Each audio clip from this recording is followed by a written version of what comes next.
Amém. Glória a Deus. Que Deus continue nos abençoando. Eu não vou apresentar aqui de forma direta, até para não espantar, mas eu quero agradecer, a Deus pela vida dos meninos que trabalham comigo. Nós temos um ambiente muito saudável de trabalho lá no sítio, e hoje eu tenho o privilégio de tê-los aqui, compartilhando conosco deste culto, e quero agradecer a Deus pela vida de vocês. Deveria colocar vocês de pés, mas não vou fazer isso, certo? Que Deus abençoe. Bom, irmãos, deixa eu fazer uma reflexão com vocês hoje. Nós sempre vivemos e enfrentamos ambientes de adversidade. Encontrar uma oposição nunca foi nenhuma novidade para nenhum de nós.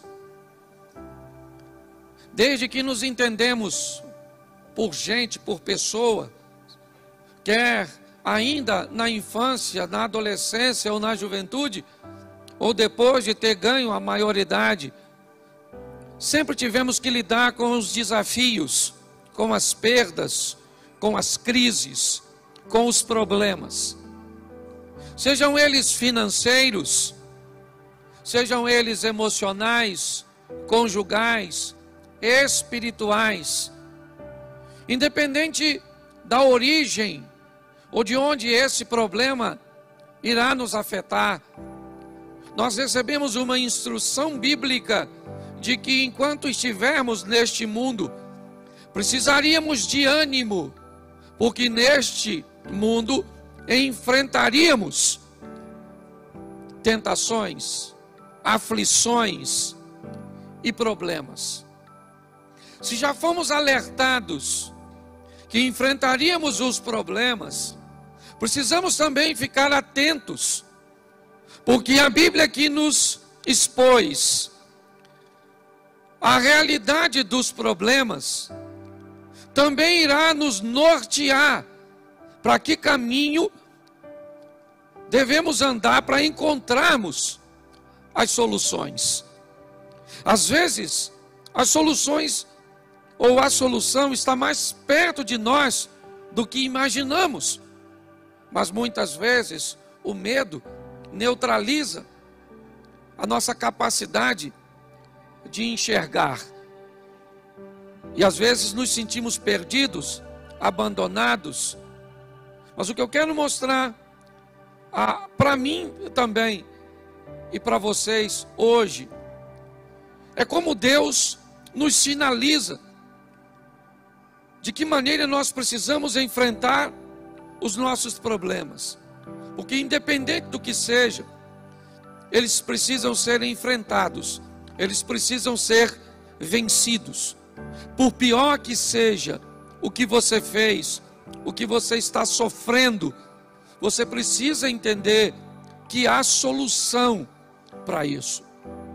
Talvez ela não seja tão simples de ser encontrada como você gostaria. Talvez você precisou de muito menos tempo para criar o problema do que vai precisar para conseguir consertá-lo. Se nós tivéssemos dimensão que um erro de alguns minutos ou segundos pode levar diversos meses ou anos para serem restabelecidos ou consertados, nós não teríamos feito. Mas é importante nós olharmos e vermos como Deus vai sinalizar do que Ele é capaz de fazer. E se tivermos consciência disso e usarmos as ferramentas certas, eu já perguntei isso aqui, mas vou de novo. Quem aqui já apertou um parafuso com uma faca? Levante a mão, por gentileza. Por que que você fez isso? Será que você não sabia que para apertar um parafuso a faca não é adequada? Mas por que é que você usou a faca? Porque na hora você não tinha a chave. E por você não ter a ferramenta certa, você acabou utilizando aquilo que você tinha à mão, que talvez, certo, não foi feito com tanta precisão, precisou de mais esforço, danificou a cabeça do parafuso, mas é o que você tinha para resolver seu problema. Pessoas que utilizam ferramentas inadequadas, pessoas que utilizam seu relacionamento para com Deus, para com a sua fé, de forma inadequada, pode até alcançar algum tipo de resultado, mas às vezes com um nível de demora muito grande, com um nível de esforço muito grande. Então vamos olhar o que Deus nos sinaliza, e eu pediria que você abrisse aí a Bíblia e colocasse aqui no telão para mim, Êxodo, capítulo 14, verso de número 21. Êxodo 14, 21. Isso. Olha o que diz o texto. Então, Moisés estendeu a sua mão sobre o mar, e o Senhor fez retirar o mar por um vento forte, ou por um forte vento oriental, toda aquela noite, e o mar tornou-se em seco, e as águas foram partidas. Feche seus olhos. Senhor nosso Deus e Pai, continua falando conosco. Usa-me como um canal de bênção nesta hora, pelo poder do nome de Jesus, em nome de Jesus, amém, glória a Deus. Deixa eu falar com vocês, e porque hoje quero mostrar a vocês, ambientes que estavam fortemente fechados, situações que aparentemente não tinham saída, e como Deus criou uma maneira de fazer com que a solução chegasse até aquele ambiente. Provavelmente nós estamos lidando, nesse texto, com um dos maiores medos daquele povo. Quando nós olhamos aqui, o povo de Israel certamente tinha um grande problema com inundação, com uma quantidade excessiva de água. Apesar de já ter centenas de anos que o dilúvio havia acontecido, uma única família acabou originando o povo que agora está preso no Egito. Provavelmente a tradição oral fez com que, de família em família, de geração em geração, a notícia de que o povo havia sido destruído numa inundação, num dilúvio, morrido por afogamento. E agora, centenas de anos depois, aquilo que matou seus ancestrais está agora diante do povo de Israel, saindo do cativeiro egípcio, e a proposta é que a travessia seja feita sobre o mar. Se você conhece um pouquinho mais sobre isso, provavelmente você sabe que por onde o povo de Israel provavelmente passou, não seria nenhum absurdo que aquelas águas abrissem, recuassem, até utilizando o próprio texto bíblico que diz que um vento que durou basicamente a noite toda. Eu não sei se você tem dimensão quantas pessoas aproximadamente saíram do Egito. Se você tiver noção, eu não vou entrar nisso agora, mas se você tiver noção, você vai descobrir que não bastava meia, uma, duas, 3, nem 4 horas para aquilo ficar aberto. Porque pela quantidade do povo que precisaria atravessar aquele caminho, nós precisaríamos de muito mais tempo para que isso acontecesse com sucesso. Quando você ouve alguém dizer que é perfeitamente fácil explicar que um vento numa velocidade seria capaz de repartir as águas, me entendam que grande parte dos milagres que vamos ver na Bíblia tem mais a ver com um momento do que um fato. O milagre é muito mais Porque o fenômeno aconteceu no momento em que o povo estava precisando do que propriamente, né? Quando alguém tenta explicar um milagre, não, mas é fácil descobrir porque isso aconteceu, cientificamente era possível que isso acontecesse, mas isso não tira a legitimidade do milagre, porque o maior milagre não foi o mar ter sido aberto, o maior milagre foi as águas terem sido abertas exatamente no momento em que o povo ia passar. O milagre está em a maré ter retornado exatamente no meio do percurso dos egípcios. Parece que quando tentamos trazer mais sensatez para o ambiente de fé, nós encontramos sérias resistências, porque pessoas começam a achar que estamos querendo desmerecer o poder de Deus. Ainda que até o vento é criação dele e já seria um milagre por si só. Mas o que eu quero mostrar a você aqui é que o povo está num ambiente sem saída. E eu não sei se Deus está com a intenção de mostrar a este povo que o que matou um povo lá atrás por desobediência pode ser controlado por Deus agora.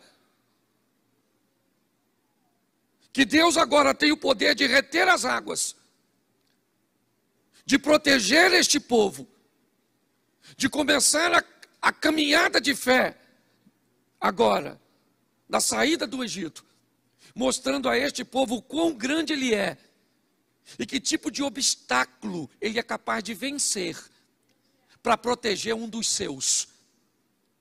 É muito importante hoje, porque quando nós enfrentamos um problema, e principalmente para essa geração tão volátil,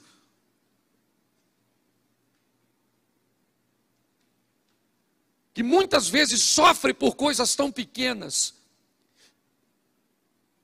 que querem desistir por coisas tão banais. Se nós entendemos que o Deus que nós servimos pode abrir um mar, pode fazer um milagre para proteger e salvar um dos seus, com certeza nós vamos levar uma vida um pouco mais tranquila. Pelo menos no que diz respeito à segurança de um Deus que vai agir.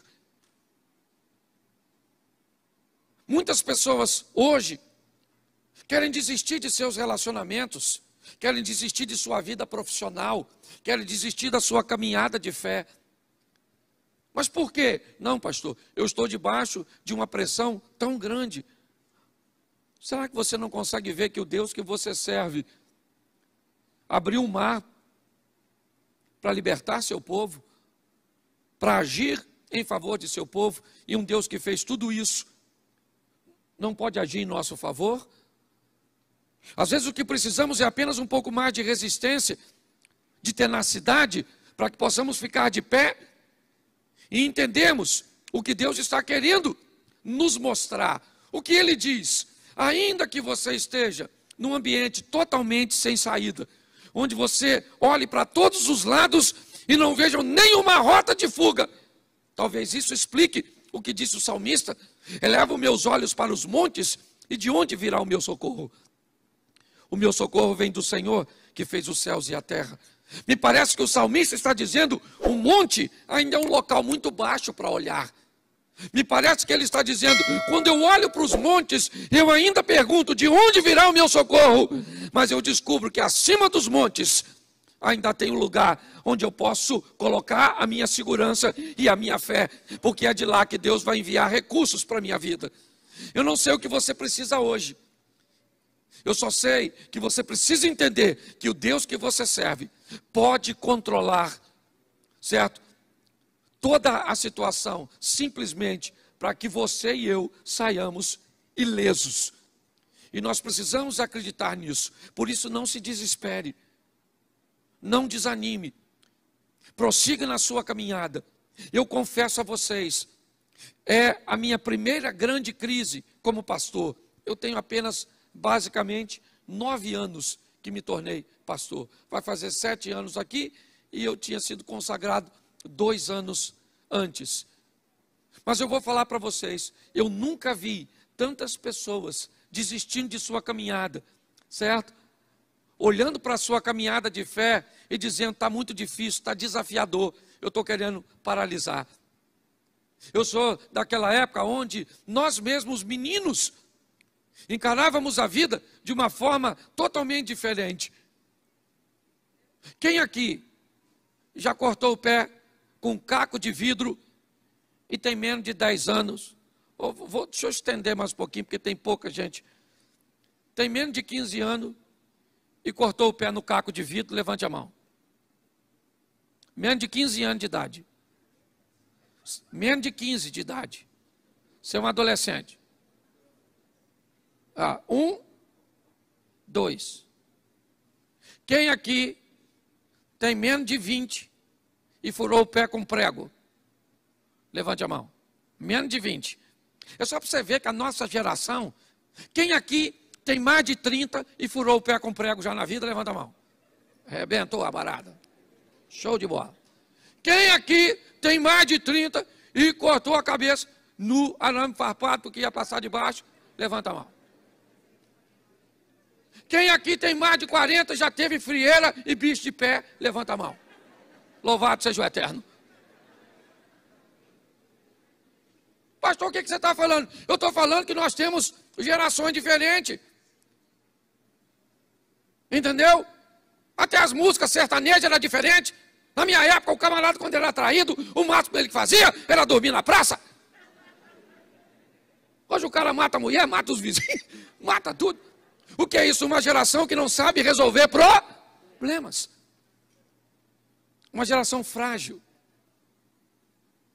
O texto está me dizendo uma coisa: que ambiente? Esquece o mar por um momento.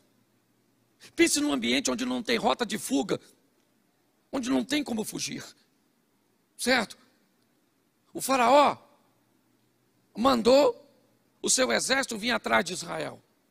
Não tem como fazer nenhum tipo de manobra com a quantidade de gente que Moisés está liderando.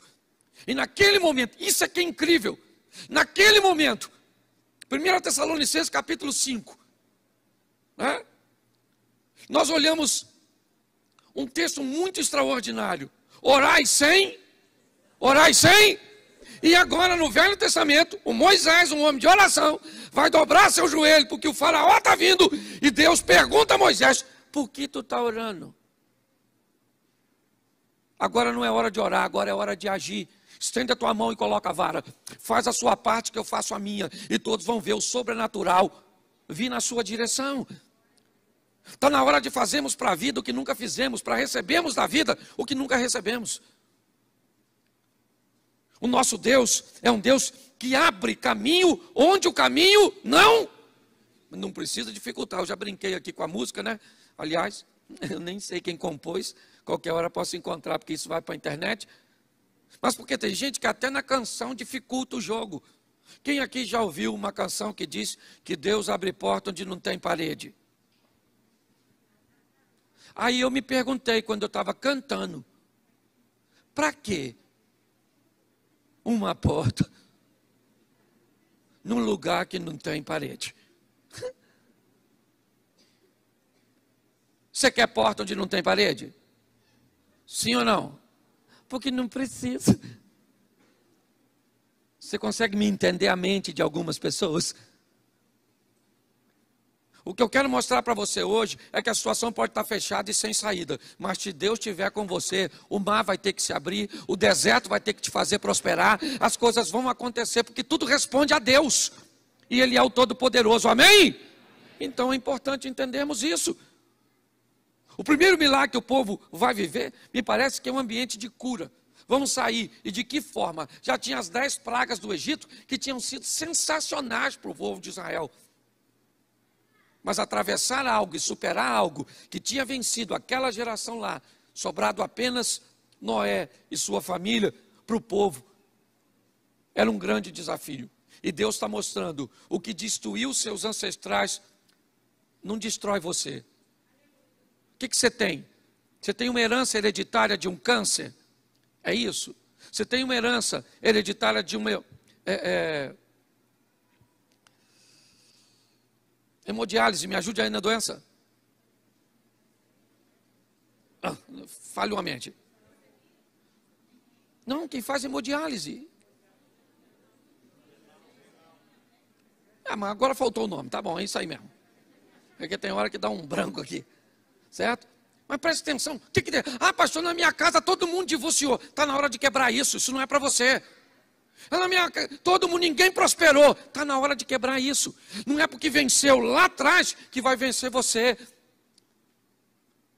Nós precisamos tomar uma postura, um posicionamento. E descobrimos que o Deus cujo qual nós andamos, Ele abre e cria circunstâncias onde elas não existem para nos livrar. Posso ouvir um amém? Amém. Coloca para mim Josué capítulo 6, verso 1. Eu quero te mostrar uma segunda situação. Se em Êxodo Deus resolve coisas grandes, olha só. Ora, Jericó cerrou-se, estava cerrada por causa dos filhos de... Nenhum saía nem... Preste atenção. A cidade de Jericó está fechada. Porque o povo que atravessou o mar e viveu o milagre, vem vivendo uma vida de milagres, uma vida de lutas. Você pensa que foi só a opressão do Egito? Não. Ela acabou, mas estava o mar. Eles venceram o mar, agora vem os obstáculos. É a sede, é a fome. Você pensa que isso é o maior problema? Tem Og e Seom. Israel vem caminhando, é verdade? Sim. Imagine na vida do povo de Deus. Acaba de vencer um obstáculo e aparece outro. É vencer uma crise e aparece outra. E o povo vai vencendo, superando, crescendo. E agora, o povo se depara com uma cidade fechada. Fechada como o mar estava. É verdade. Mas quando nós olhamos para esse ambiente, que mensagens nós podemos tirar hoje sobre Jericó?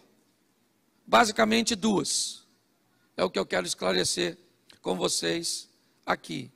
Primeiro, a insatisfação de alguém que está dentro. Raabe, a prostituta. Quando eu olho para Jericó, o que eu vejo? Eu vejo que além dos muros que vão cair, além da cidade que vai ser destruída, nós vamos ver o coração de uma mulher que resolve se posicionar. Me parece que se com o mar nós descobrimos que Deus pode fazer coisas grandes, com Jericó nós descobrimos que para que coisas grandes aconteçam, nós precisamos nos posicionar. Quando eu olho para Jericó, eu vejo, a cidade se fecha. Israel não tem material bélico para derrubar os muros. Eles não têm armas. Não. Eles não têm condições de entrar naquela cidade. Ela se fecha. Mas Deus diz a Josué: nós vamos destruir essa cidade. Eu derrubo os muros e você entra com o exército e destrói tudo. Deus está nos dando uma direção para aqueles que querem resolver seus problemas. Entender que muitas vezes, para que eles sejam resolvidos, eu preciso sair de cima do muro. Eu preciso tomar uma posição para salvar meu casamento, para salvar minha vida financeira, para dar sentido à minha vida. Sabe, eu preciso me posicionar, parar de viver quebrado para manter os outros inteiros. Está assim de gente, que para fazer com que os outros fiquem inteiros, vive o tempo inteiro se quebrando, abrindo mão de seus valores, de seus princípios e de suas vontades. A vida está pedindo de cada um de nós posicionamento.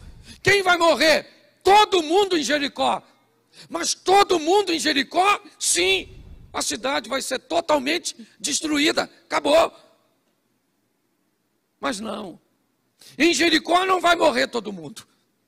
Em Jericó alguém vai ficar salvo. Então quem é? É o rei, que é o mais poderoso? Não, ele morre. Quem é que Deus vai poupar naquela cidade alguém de bem, de boa família, casada, mãe de filhos, sabe? Com uma estrutura toda certinha. Não. Quem vai ser salva de Jericó é uma prostituta.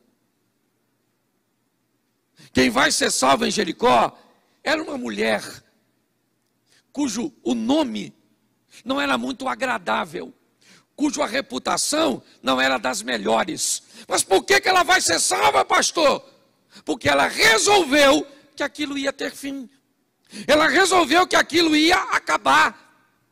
Você sabe qual é o problema de muita gente? É que elas não sabem a diferença entre tolerância e tentativa.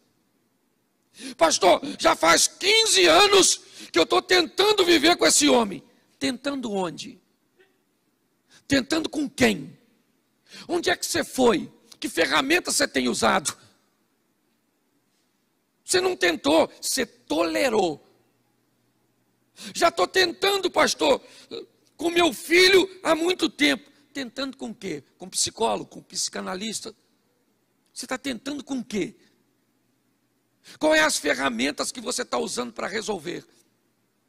As pessoas chamam de tentativa, na verdade é tolerância. Eu estou tolerando há 10 anos, então tolera mais 10. Não desiste não, que em tolerância você se tornou especialista. Mas está na hora de você parar de tolerar e começar a tentar fazer alguma coisa para que a sua vida saia de onde está e vá para onde você deseja que ela esteja. Nós temos que parar de brincar com a vida, gente, porque a vida é uma só, está acabando. Gente, não precisa se cumprir mais nada. Aliás, nós só estamos aguardando o tal do anticristo, que não deve nem estar longe.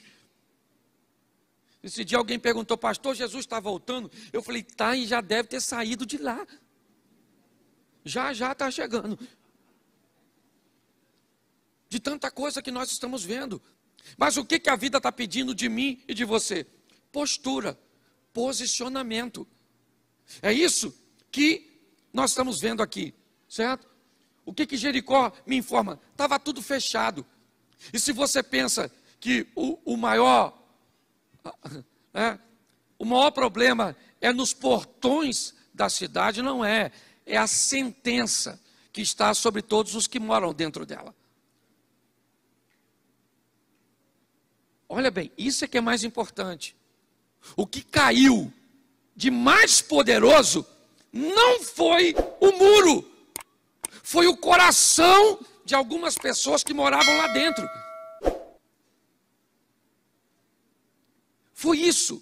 Mudar um coração, mudar uma mente, mudar um pensamento, é muito mais difícil do que derrubar uma casa, do que derrubar um muro. A lição que a Bíblia está me dizendo é: se a sua mente mudar, se você resolver sair de cima do muro para se posicionar em favor da sua vida, dos princípios e valores de Deus, você vai ver o que Deus é capaz de fazer na sua vida. Pessoas diferentes recebem a mesma informação e, por serem diferentes, se comportam de forma diferente debaixo do mesmo ensinamento. Isso diz que aqui onde nós estamos, tem pessoas vivendo o incrível, o sensacional, o extraordinário, e tem outras sofrendo o pão que o diabo amassou com o pé sujo. Se pessoas recebem a mesma informação e vivem coisas diferentes, não tem a ver com a informação que recebe, mas com a decisão que tomam em torno da informação. Se nós mudarmos nossa postura, as portas vão abrir. Você tem que querer sair desse ambiente, olhar para Jericó, olhar para essa vida, olhar para esse vício, olhar para esse casamento e dizer: eu vou sair disso. Eu não quero isso para mim. E ver sua história mudar. Ou então, arrumar um culpado para a sua tragédia. Também isso, né? Lamber suas feridas, autocomiseração, ter piedade de você mesmo. sabe? Olhar para as suas feridas e achar que em sua saliva tem alguma substância terapêutica. Nós precisamos, irmãos, entender que o nosso Deus é grande, a ponto de abrir um mar, mas que para que coisas aconteçam na nossa vida, nós precisamos nos posicionar e sair de cima do muro. Amém? Deixa eu te dar, são só mais 2 textos, é rapidinho. Atos 12, 5. Pedro, pois, era guardado na prisão, mas a igreja fazia contínua oração por ele a Deus. Tiago acaba de ser morto por Herodes. E Herodes faz uma avaliação, é um político. Na avaliação de Herodes, ter mandado matar Tiago foi um sucesso. Então ele manda prender a Pedro, com o propósito de dar a Pedro o mesmo fim que deu a Tiago. Pedro está preso, não tem como fugir. Diversos sentinelas estão guardando, ele está algemado, não tem como sair. O ambiente é totalmente contrário, está tudo fechado, não tem rota de fuga. Mas o texto diz que na casa de Maria, mãe de João Marcos, há um núcleo de oração, uma igreja, pessoas se reunindo com o propósito de falar com Deus. E essas pessoas que não têm poder político, não têm influência econômica, não têm material bélico, armas para invadir aquela prisão e libertar Pedro, ela tem joelhos. Porque tem coisas que as mãos não resolvem. Eu estou cansado de falar isso aqui. O que suas mãos resolvem, não peça a Deus para resolver. Mas o que suas mãos não resolvem, não poupe seus joelhos. Porque tem coisa que você não vai poder resolver, mas Deus pode. Tem situações que você não vai conseguir sair, mas Deus tem uma saída. E lá na casa de João Marcos, mesmo, ou da mãe de João Marcos, mesmo Pedro estando preso, eles estão orando e clamando a Deus. Para quê? Para que Pedro seja liberto. Pedro está dormindo na prisão quando o anjo chega. Um alvará de soltura chegou no céu e um habeas corpus celestial foi liberado. E os advogados podem dizer amém. É isso. Pedro está achando até que está dormindo. Um anjo chegou, tocou no Pedro, as algemas caíram. E o anjo falou: Pedro, calça a sandália e vão vazar. Pedro levantou achando que estava sonhando e começa a sair até que se depara com um portão. E o texto diz que a porta se abre automaticamente, por si só. E Pedro então sai. E quando ele está lá fora, o anjo some. E Pedro acorda e diz: caramba, não era sonho, estou solto. E corre para casa, para onde a igreja estava. E quando chega lá, ele bate, uma garotinha vai abrir. Quando a menina olha e vê que é Pedro, sai correndo lá para dentro, não abre a porta. Porque tem gente que está orando pelo milagre, mas quando ele aparece, não está pronto para recebê-lo. A garotinha sai correndo e diz: o Pedro está lá na porta. Mas que Pedro que estava preso. E sabe o que eu acho mais interessante nessa passagem? É que a porta da prisão abriu para Pedro, sim ou não? Sim ou não? Claro que não. A porta da prisão abriu para o anjo. Porque se a porta da prisão abrisse para Pedro, quando Pedro chegasse na casa de Maria, a porta da casa também abria. Sabe por que a porta não abriu? Por quê? Por que a porta da casa de Maria não abriu? Porque o anjo não estava mais com Pedro. O que a Bíblia está dizendo? Você tem que andar com gente que abre porta para você, não que cria problema para você. Você só anda com cabeça de baga, com Zé Ruela, com gente que vai te puxar para trás. Eu quero ser santo, só anda com ele. Queria orar, só anda com a turma da pisadinha. Eu quero ler a Bíblia. Você anda com quem? Presta atenção, a prisão está fechada. Mas joelhos podem abrir prisões. Você está entendendo? Os seus joelhos, direcionados para Deus, podem abrir. Isso é magnífico quando você vai ver, por exemplo, os muçulmanos. Meu irmão, dá a hora daqueles caras orar. Pode ser motorista de ônibus, pode ser o que for. Bota o tapetinho, bússola em direção à Meca e bota o joelho. É que Deus é educado demais. Não vou perguntar aqui para não ser uma questão de falta de ética, mas se você já foi da turma da linha da macumba, do negócio, se o santo falar, a entidade falar, 1h59 da manhã, tu tem que ir lá naquela pedra do morro, lá do Xerém, levar uma velinha, e o poder é extraordinário. Porque eu não sei se você já viu, nós vamos acender uma vela dentro de casa, um sacrifício. A vela fica na encruzilhada. O vento passa para lá, passa para cá, passa para lá. A infeliz da vela não apaga. É que hoje não tem mais isso. A entidade evoluiu. Hoje já está usando luz de LED. Esses troços assim. Eu não. Mas se você lembra. É que eu lembro de umas coisas antigas. Hoje eu estava lembrando, gente. O meu vocabulário quando eu era garoto. Cebosa, lembra de cebosa? Eu estou quase fossilizando. Mas escute só. Nós temos que entender uma coisa preciosíssima. E parece que em outros segmentos religiosos, a oração, sabe? Essa dedicação, ela é mais ferrenha. Quando chega da nossa vez, fala sério, aqui eu não estou pedindo, não estou querendo envergonhar ninguém não, nem eu sei que está em casa. Mas assim, 2 horas da manhã, Deus te desperta para orar. Senhor,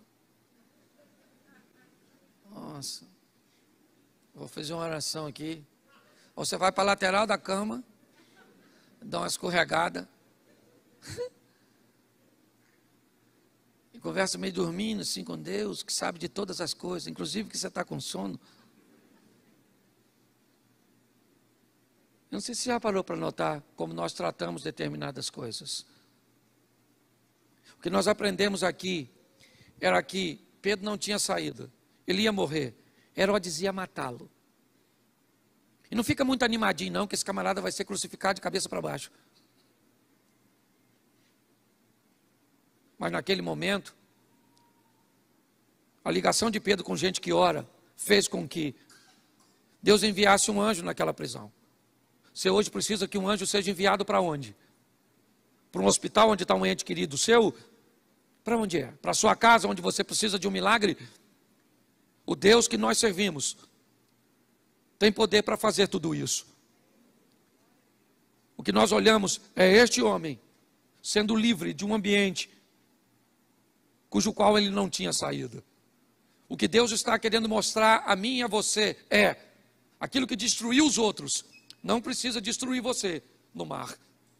Aquilo que matou todos pode livrar você apenas por um posicionamento seu. E agora, o que a Bíblia está me mostrando é aquilo que não tem saída aparece quando nós damos condições a Deus de entrar em cena através da oração. Mas para o último texto que eu quero usar com vocês, Atos, capítulo 9, bota só o verso 1.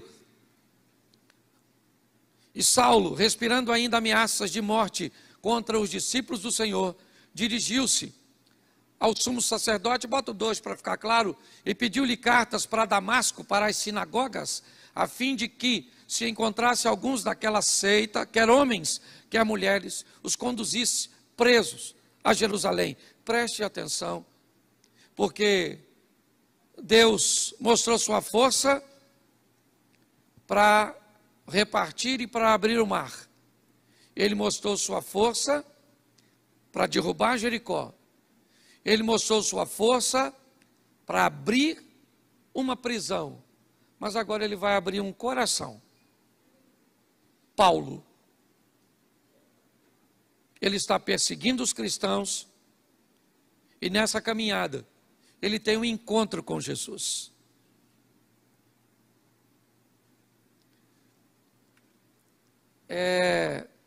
Por incrível que pareça, eu não sei se você tem acesso a essas informações, mas Jesus tem aparecido para algumas pessoas no Oriente Médio. Pastor, Jesus? Sim. Pastor, isso é heresia. Por que se ele apareceu para Paulo? Por que se ele não pode, se ele apareceu para Paulo, não pode aparecer para outras pessoas? Às vezes nós ficamos reduzidos ao nosso mundinho, com um nível de informações extremamente precário. Há um tempo atrás, um camarada, confesso que eu nem respeito ele tanto assim, por sua postura e posicionamentos, mas ele me disse uma frase sobre nós cristãos, que me deixou em alerta. Ele diz: vocês cristãos leem muito sobre o pouco e falam muito sobre o pouco que leem. E na verdade, ele acabou dizendo uma grande realidade. Se nós ampliássemos nossa mentalidade, as coisas ficariam mais fáceis, até para explicarmos aos outros aquilo que cremos. Quando olhamos aqui, eu vejo Paulo se dirigindo a Damasco, e o texto diz que ele tem um encontro com Jesus. Saulo, Saulo, por que você me persegue? Paulo diz: mas quem é o Senhor? Ele disse: eu sou Jesus, a quem você me persegue, ou a quem você persegue. Nós vemos agora um Deus que entra para abrir corações. Eu falo muito para casais, e o sucesso de um casamento ou de relacionamentos interpessoais está apenas em mudar 50%. Você não precisa mudar 100%, porque se você mudar 100%, você deixa de ser você. Se você mudar 50% e a parte de um todo é 100%, só que ela é composta de um outro indivíduo que também vai mudar 50%. E quando ele muda 50% e eu mudo 50%, automaticamente alcançamos os 100%. Quando eu vejo para Paulo aqui, o coração deste homem, aquilo que ele fazia, a morte de Estevão, ele não participou diretamente, mas segurava a capa de quem estava matando Estevão. E no caminho de Damasco ele tem um encontro com Jesus. E Jesus faz no coração de Paulo uma abertura extraordinária. Muda a mentalidade daquele homem. Eu estava conversando hoje nos gabinetes que fiz. Arrependimento não tem nada a ver com choro. Ah, fulano está chorando, está tão arrependido, pediu desculpas, está tão arrependido. Olha o quanto está sentido. Arrependimento tem a ver com mudança. Se não houve mudança, não houve arrependimento. Houve qualquer tipo de emoção. O que nós estamos vendo é Jesus entrando para libertar um homem. De quê? De um coração totalmente fechado. É isso. Paulo não consegue entender o que está acontecendo ao seu redor. É um homem de bem, é verdade. É um homem correto, é verdade. Mas é um homem perdido nas suas próprias emoções, nos seus próprios valores. E é ali que Jesus entra para libertar. Eu tenho visto hoje a oportunidade que Deus anda buscando de fazer o melhor por nós, de fazer o incrível, o sensacional, o extraordinário, o que Ele precise. Primeiro, que eu descubra que Ele é um Deus que faz coisas grandes. Segundo, que eu resolva sair de cima do muro para me posicionar. Terceiro, que eu descubra o valor dos meus joelhos e da oração. E quarto, que não tem coração que Ele não possa quebrar. Às vezes oramos a vida inteira para que Deus quebre o coração do outro, mas esquecemos que talvez o coração mais duro seja o nosso. Saia daqui hoje para levar a sua vida de forma diferente, para encarar a sua caminhada de fé de uma forma mais equilibrada. Jesus está às portas voltando. O povo está sedento, querendo ouvir a palavra de Deus.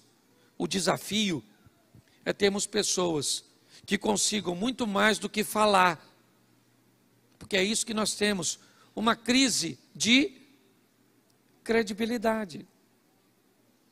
Se eu falar para você a palavra político, o que você pensa? Qual é a palavra que você associa? Qual é a palavra?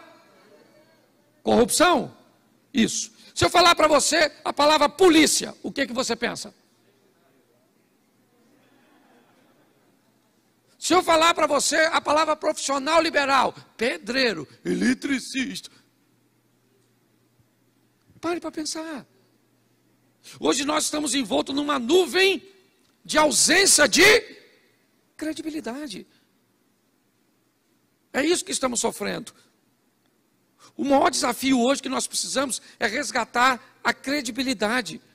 Ninguém acredita mais em nada. É tudo relativo. E o pior, inconscientemente levamos isso para Deus. Você pega uma garotada que está aí, tudo é relativo. Tudo é relativo. Relativizaram tudo. Que o casamento é relativo. O sexo é relativo. Tudo é relativo. É assim que funciona. Está na hora de nós tomarmos uma posição. Essa semana, não sei se você viu, eu postei. Simplesmente fui dizer quem eu sou, o que eu apoio, o que eu acredito. E, eu não sei se você viu, a quantidade de pessoas que entraram na minha rede social e disseram assim: pastor, tchau, estou indo embora, deixando de seguir. Você acha que as pessoas me seguiam? Não, elas se seguiam em mim. A partir do momento que eu falei o que elas não queriam ouvir, elas foram embora. E louvado seja o Eterno. Nós precisamos nos posicionar, porque o negócio está ficando feio. Você está dando uma olhada lá para os Estados Unidos, não gosto de falar de política, dessas coisas, mas eu preciso terminar falando disso. Jesus está, e diga para quem está do seu lado: você é bom demais para ir para o inferno.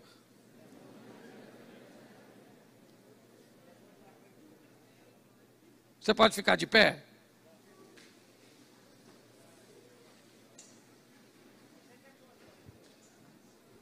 Você fecha seus olhos, pode fechar que ninguém vai pegar nada seu. Rio de Janeiro está perigoso, mas nem tanto. Fecha seus olhos. Me ajude aqui alguém no teclado?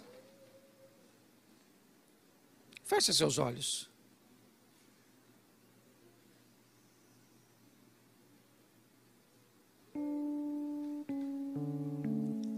Só para que você saia daqui organizando na sua mente: quem é Deus? É aquele que pode fazer algo grande, livrar você daquilo que talvez destruiu alguns dos seus. O que Deus está pedindo de você e de mim: um posicionamento, uma postura. O que Deus está dizendo para nós: faça o que você puder com suas mãos, e o que você não puder com as mãos, faça com os joelhos. E o que Deus está dizendo é que alguém de coração fechado, alguém com o coração endurecido, pode ser transformado por um encontro de verdade. Com quem? Com a igreja? Com o pastor? Com a Bíblia? Não. Com Jesus. Porque quer o pastor, quer a igreja, quer a Bíblia, ela tem a função de apresentar Jesus para as pessoas. Que você saia hoje daqui com essa mensagem no coração. Talvez você já sabe que Deus é grande, mas não quer se posicionar. Talvez você já tomou até uma posição, mas não quer orar. Talvez você está até orando, se posicionando e acreditando que Ele é grande, mas não quer ter um encontro com Jesus.